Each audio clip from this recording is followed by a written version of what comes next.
This is IBM Museum. Just a little recording out of normal content. I went through to connect up a different network cable to my bench yesterday and encountered a miswiring problem, and I created a Facebook post for my friends just showing what I had discovered in the miswiring.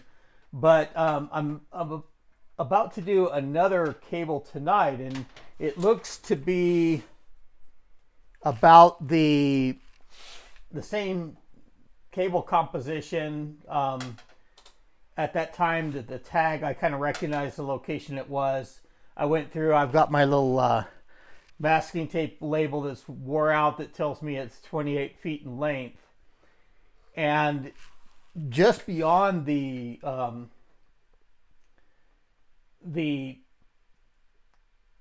terminators being a little bit dirty. In fact, let me see if I can get that to focus up. It's probably a good time to as any to show it anyway. And this label reads, "Backup, do not remove." And I guess that was just one of the spare cables that we had at one location that we did a label on it to not take it out. And of course, I always go through and I save so much cables for use later on when I pull them. But besides being, this is really dirty. This end is actually missing the tab. So I mean, I would go through and re-terminate it anyway. And I can't tell with the shine. And I'm actually going to clip the end, and I'm going to do a little bit of diagnostic on it just to with a regular multimeter just to see how it comes out, and the same for this end. And so the really interesting an interesting area is that just like the cable that I did yesterday, this one goes through, and of course this end doesn't have the clip, but I'm going to go ahead and push it in. Don't know if I'll need, let's maybe back off that a little bit. Oh, yeah, a little bit more.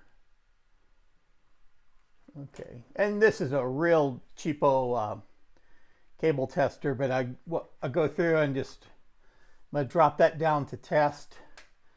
And it goes through and it should sequence these lights in order. These two units, of course, are able to be separated for a cable length that's in place. But you should see the pattern, repeat for that 1, 2, 3, 4 in order for 1 through 8. It just cycles through. And that's the same pattern that I was getting last night with the other cable. And I went through, and as I handled it, I actually plugged one into the switch, and as I brought the other end around, that retaining tab was so weak from getting bent back and forth, and that's typical for cables that get stored, that it broke off. And so I knew I had to re-terminate at least one end. And I wanted to test my work. You always test the cable after you make it. And after I replaced the one end, I tested it. It tested bad when it tested good before. And so I clipped the end that I just did, and I re-terminated it and tested it again. And it tested bad in the same pattern. And so I got looking at the other end, and it was miswired. It actually had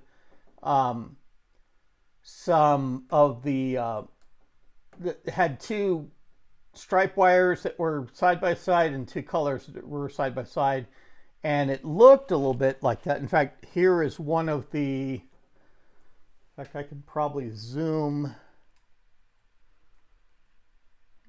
in again,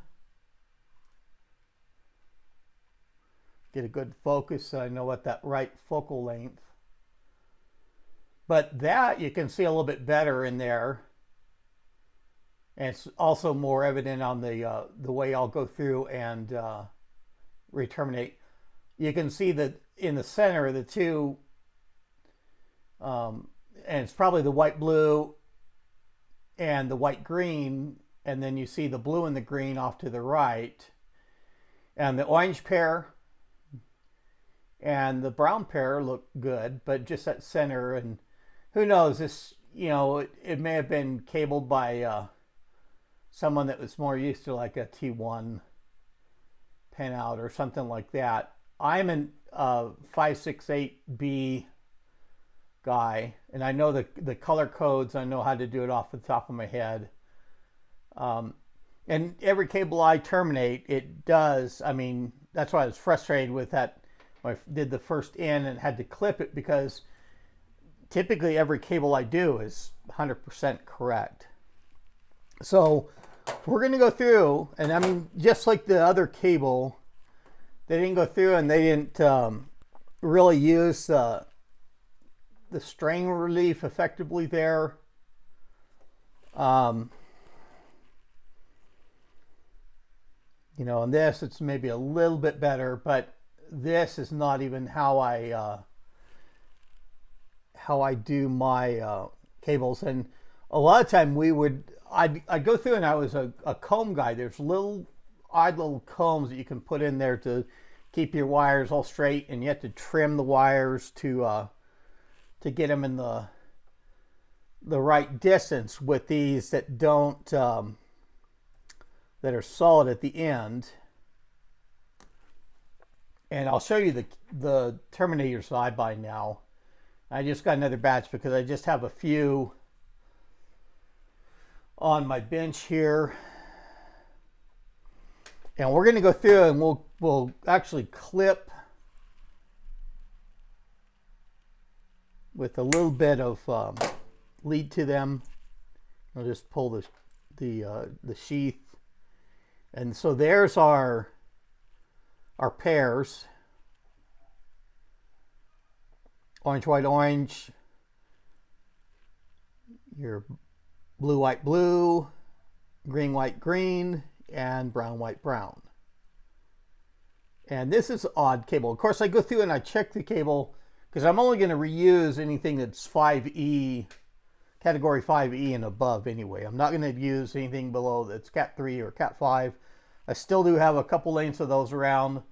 That'll probably go for the old 100 base, 100 megabit per second. Now, I've got little strippers here, and as I say, I'll go through and I'll get these in. I'll actually get them in order just to kind of see where they lay out, and I can test them with the multimeter. But green, white, green. So that looks good so far. And the grains on the other side, it may just be this reflective kind of shielding. And I remember some of this cable, and I don't know. It's solid core on the inside. It's copper. It's probably good cable otherwise. Just the installation's just a bit weird. So white. So that looks like to me, just like the other one, that this is how it is. Starts correct, orange, white, orange for the two first ones, and then blue, white, which is correct, or excuse me, green, white is correct for the third cable under the 568B, and then it goes to white blue, which is wrong. It should go to straight blue. These should be flipped around, and then green, and then white, brown, brown, and those are correct. So it has the the blue and blue-white switched in the order that it should. And I used to strip this wire with my teeth too. Don't do that. Don't do that at home. I notched a tooth one time. And I'm just using this cheap punch down tool. Yes, I do have wire strippers otherwise. I may just have to test those in the middle. Now I'll go through and I'll crimp one in, and then I'll go through and test it anyway. And we can actually get a sound from this multimeter.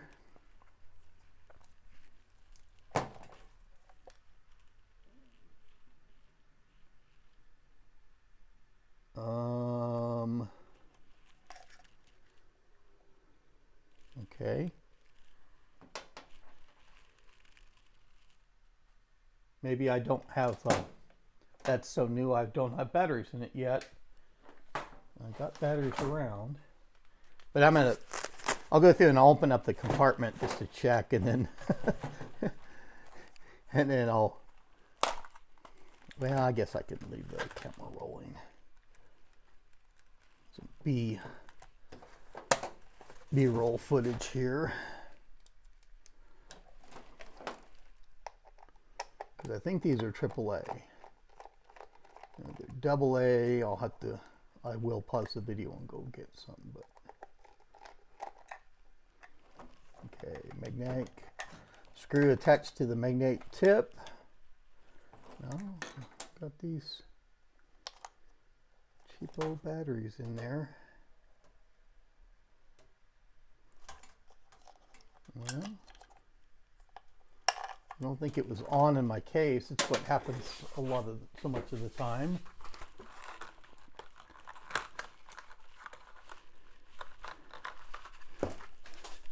And yes, I just happen to have a pack of AAA batteries. This is unscripted. If I could get them in there straight.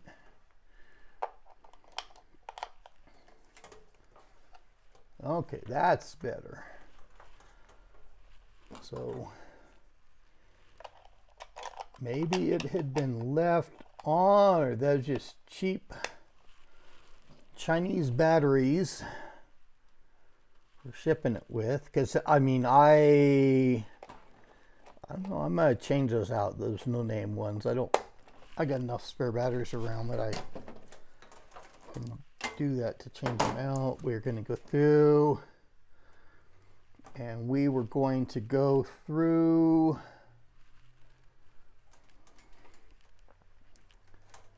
probably leave. You have to get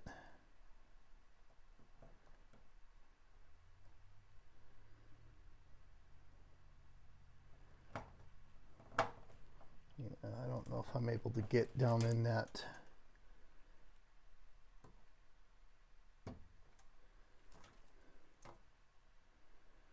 recess enough. And this is just a minor point of going through and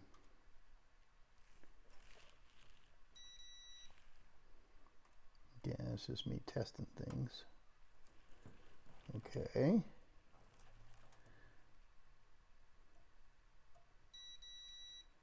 Okay, so that's the blue-white.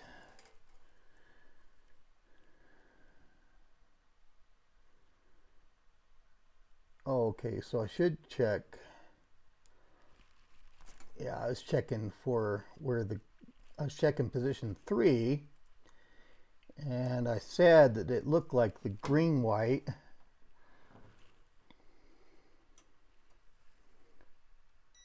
Yeah, it's position 3, and that's correct. Position 4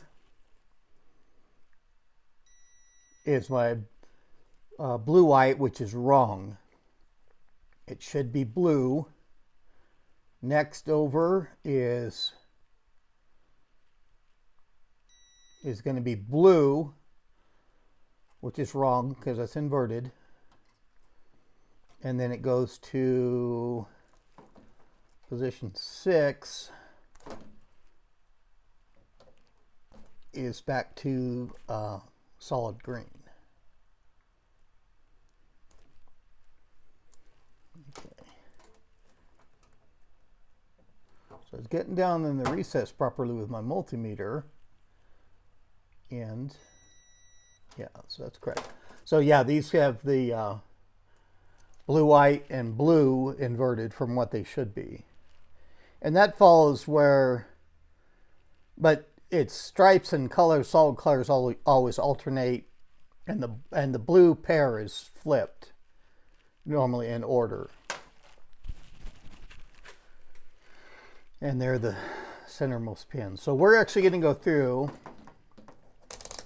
I'll get the multimeter turned off so it doesn't do any of those. And we're going to go through and pull my, that's kind of stuck on there. And I'm going to do about 1 inch. And just my standard lineman snips. I think I have some around that have the rubber handle too. And this is just the way I do it. Don't judge me. And it's got the nylon fiber. I don't really use that for anything. I just go through and clip it a lot of the time. Now start getting these things in order. And so there's an orange pair. We want to go white green, and then solid blue. And the thing I think I didn't like about these cables is they go through, and with what they reflect, some of them were really hard to tell between the solid color and the stripe. Okay, so after solid blue, we want to go white blue, and then we want to go green, and then to wrap it up with our brown pair. This is kind of hard to see. We go white, brown first, and then brown. Okay, so just work them back and forth. You saw it. No time did I consult a color chart or anything else. I just know. So when you work them back and forth, still at the ends, they're just gonna be splayed like that, and you need them straight on. And since you're not using a comb, the reason I used a comb was it kept it in great order, and that was just a little black plastic piece that slipped over the top of that. And so your new end, tab down, so you're looking at the underside of it, and you're just going through, and see those are kind of going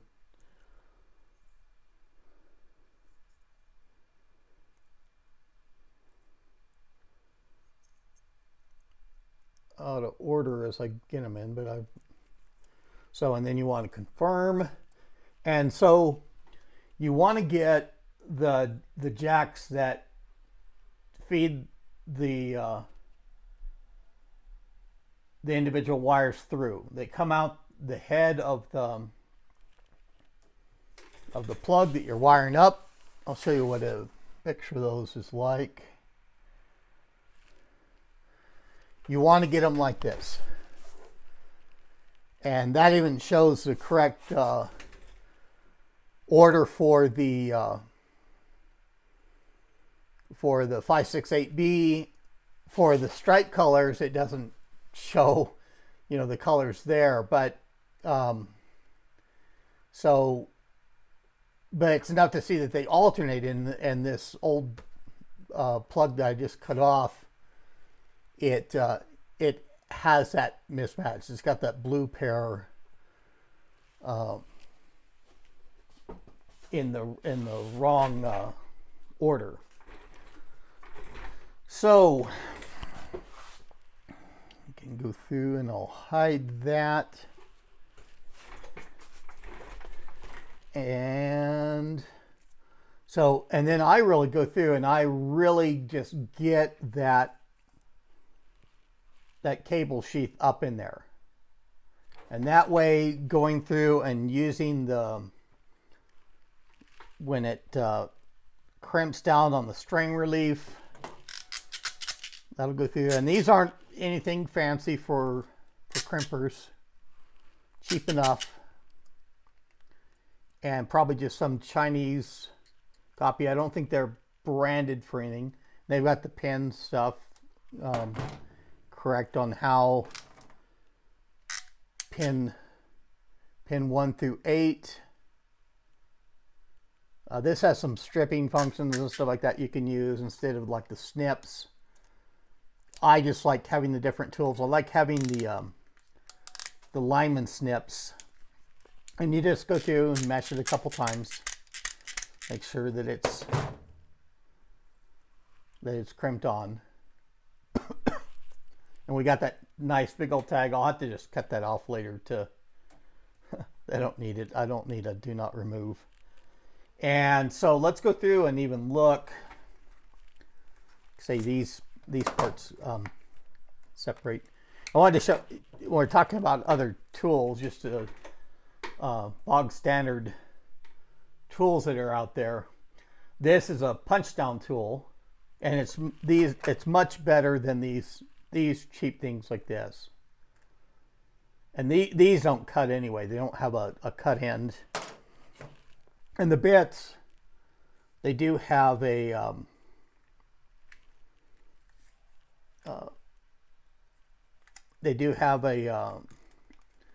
cut end and a non-cut end.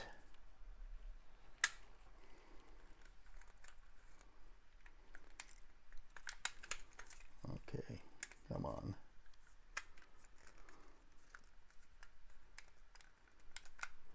And I should be able to.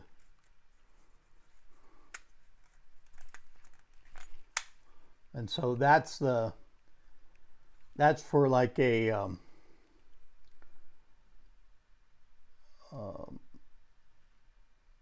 I forget, but the 50 pin standard block, and then and one of those is cut end and the other's not.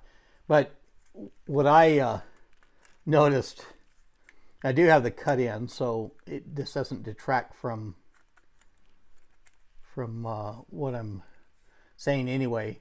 But so I got it and I looked, and that's correct. That's the cut end. It has a little, cutter at that end. When you go to punch down, it actually cuts that chisel point, cuts the wire that you're punching down. But then I got looking at the other side, and that's also marked cut. So both sides are marked cut. Just once, this side should be marked cut. And so just the Chinese copy of this, they went through and they labeled both sides as cut. They're not correctly interpreting what that meant in this case, but I just thought it's funny that both of those sides were marked cut. So I separated the tool, my cable checker, and I need to have these in the orientation. Excuse me. That to test this, and we'll go down to test again. So 1, 2, 3. Okay, so you saw it 1, 2, 3, 5, 4, 6, 7, 8. That's showing it's out of order. This is the sending side in my left hand. This is the receiving side in my right hand. And that's showing that sequence out of order. And that's the same thing I encountered last night. And it's because that inverted blue pair. And so I squirreled these cables away without understanding that it was inverted. And this end.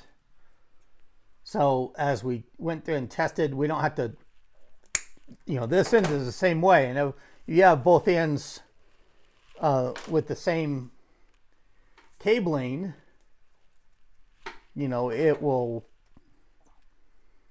um,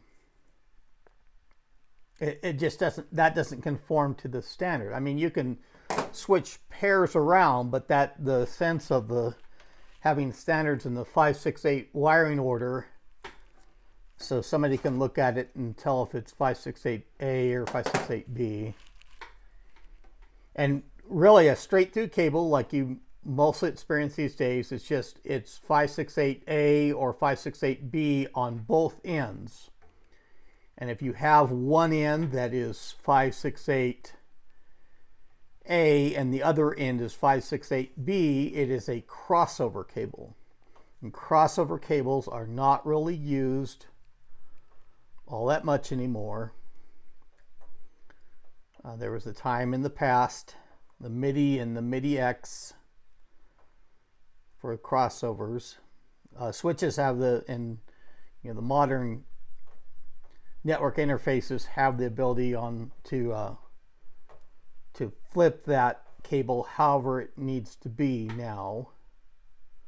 Okay, we're going to do our blue. So an orange, white, orange, white, green,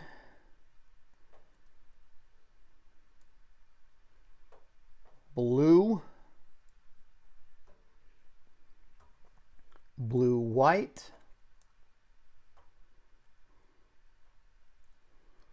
green.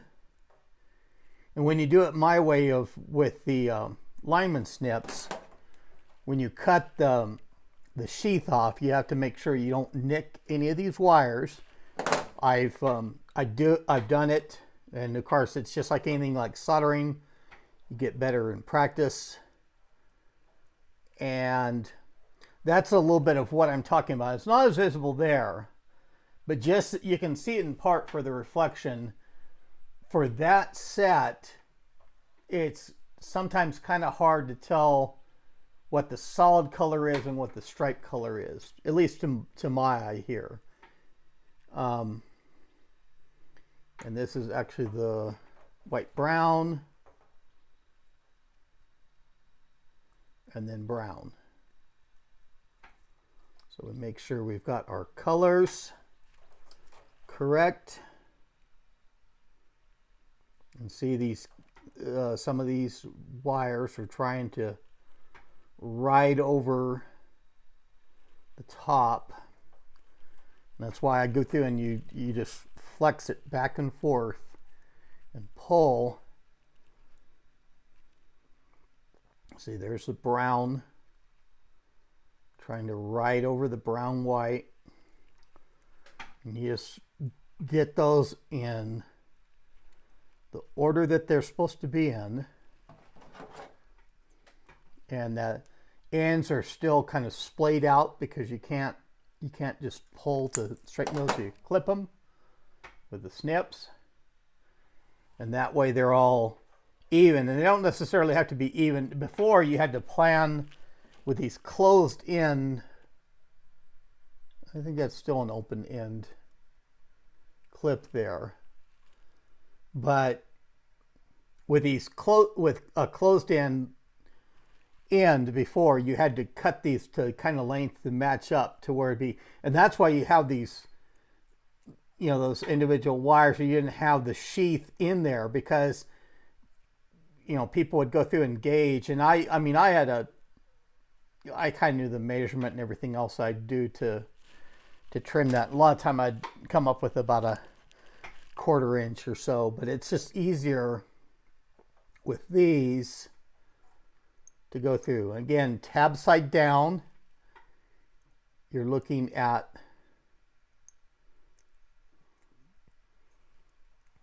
the jack effectively from, in a sense, the underside, and it's numbered, 1, 2, 3, 4, 5, 6, 7, 8 in the positions, making sure that I have things in order still after I've gone through and put it in.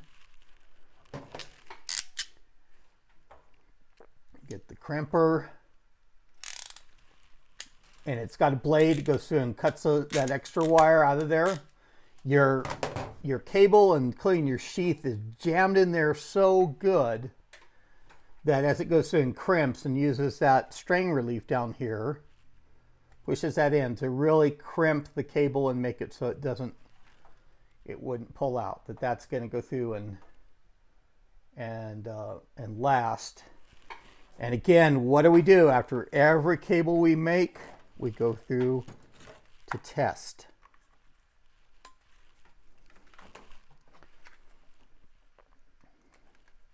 And really the sending it, it's always going to send it in order anyway. So, I mean, you go down to test and you're mainly interested in seeing how that comes across to see that nice little order. 1, 2, 3, 4, 5, 6, 7, 8. And then repeats. And this doesn't have there's a ground that can be tested as well.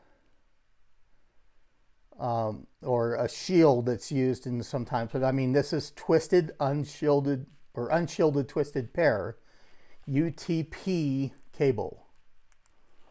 So that tests out properly for me. And once I would go through, I still probably have a roughly 28-foot Cat 5e cable that I can go through and use. And I'll probably put more of these to the bench, and I may want to do different colors. They'll go into the same switch anyway, but just to have more connections at the bench than I did before. Just that one cable, and I'm going to take the original cable and that'll go in a more appropriate location. It's too long as it was. I wanted just cables that go through and from the bench are able to easily get to the switch, and I can just collect them and maybe put them in a cable block that's just off the side out of view.